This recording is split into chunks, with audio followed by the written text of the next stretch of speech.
Hello everyone. Today we're going to go over the Horus Heresy Siege of Cthonia supplement book that has come out while we wait for 10th edition to drop. I'm sorry there hasn't been a lot of content lately, however we're planning on getting back to it once 10th edition drops. However, I did want to go over this supplement because I think it's well worth the time looking at it, and it does really add to the Horus Heresy. Now, that being said, the first things first, I have to warn you, there are spoilers. If you are worried about spoilers and you don't want spoilers for the Horus Heresy, Siege of Terra, or other things in the 30K universe, please stop now because there will be spoilers. So you have been fairly warned. Stop the video now, quit watching if that's something you don't want to have happen. If you're not concerned about spoilers, well, stick around. We're going to go over it. Today we're just going to go over the prequel part of the book and the first siege and the events leading up to the second siege of the Siege of Cthonia book. That said, I'm going to warn people right up front, there are definite tie-ins with the book Chthonia's Reckoning, that anthology of short stories that was released with the release of second edition Horus Heresy. So if you've read that, you get a sense of what is in Siege of Cthonia, but only a small sense because this book is much, much bigger.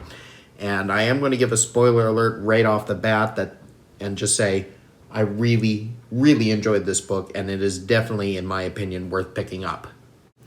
This book opens with the timeline of the Horus Heresy, and it includes some new additions to the timeline, little things like the Reavers of Zabani Reach, the Iron Shackles, the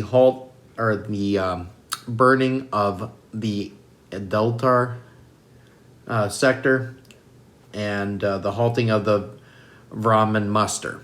And just a bunch of short little bits in here that have not previously been included in Horus Heresy bits. Interesting storylines, great narrative ideas for playing future games and setting future campaigns of the Horus Heresy up for you to play your games in.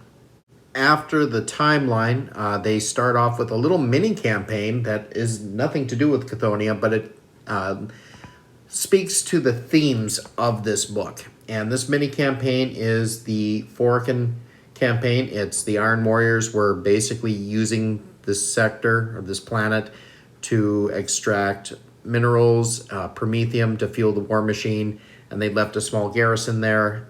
An Imperial force came in, bent only on revenge, even though the system didn't have any strategic real value anymore because everything had already gone on its way to Terra.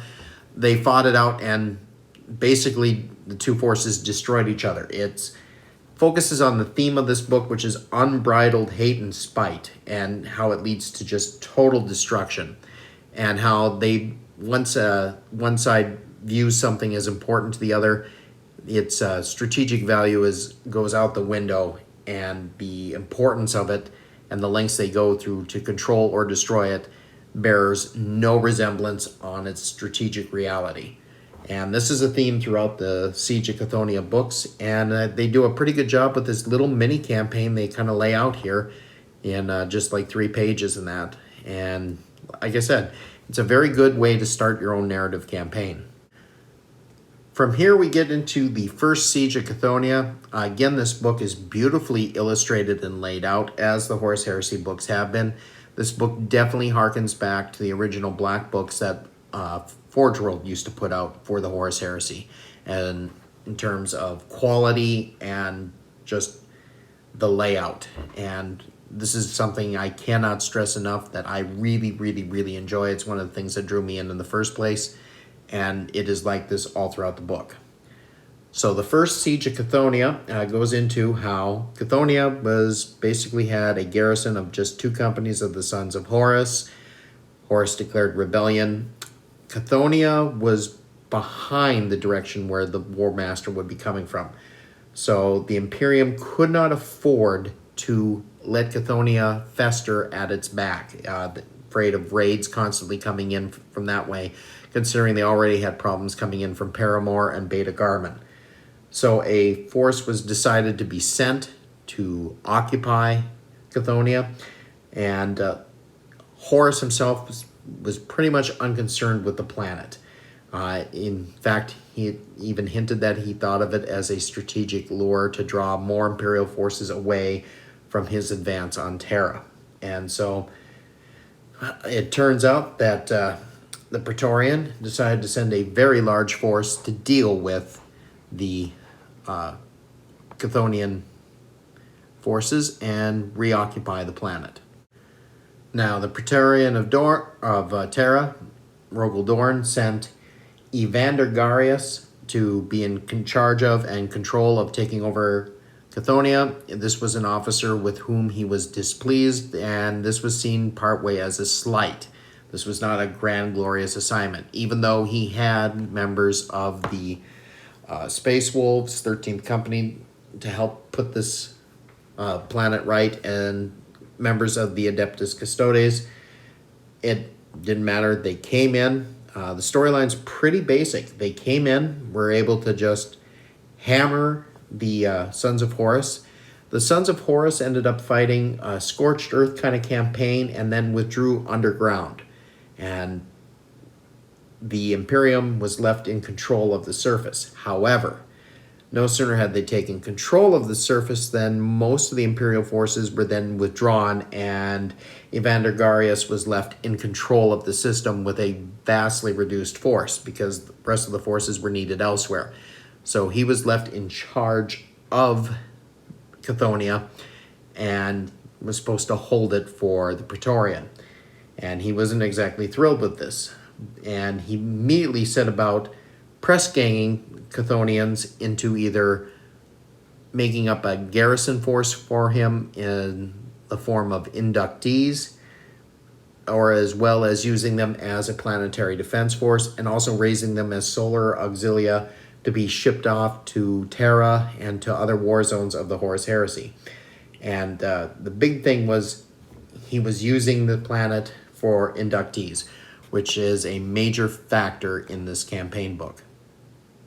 For those unaware, inductee refers to the practice of basically press ganging people and forcing them to go through the Astartes process and just forcing changes. And a lot of legions during the time of the Horus heresy, this book goes into it, began doing that.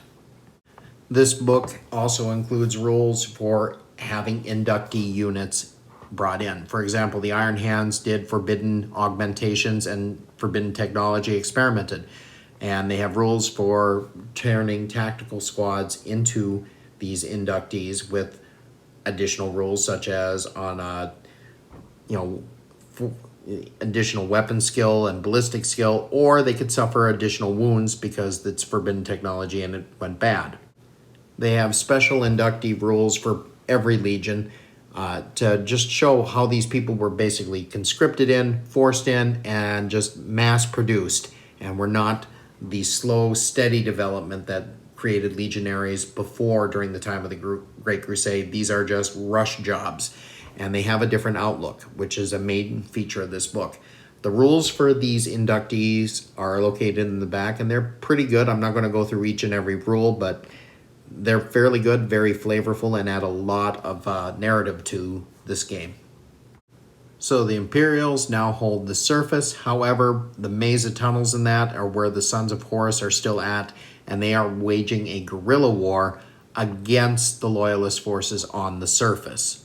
And you can find great rules for running a small mini-campaign of this guerrilla war using the Zone Mortalis rules that this book also contains. In the back of this book, you have new rules for Zone Mortalis. It's its own mini subset game. It is a fantastic addition.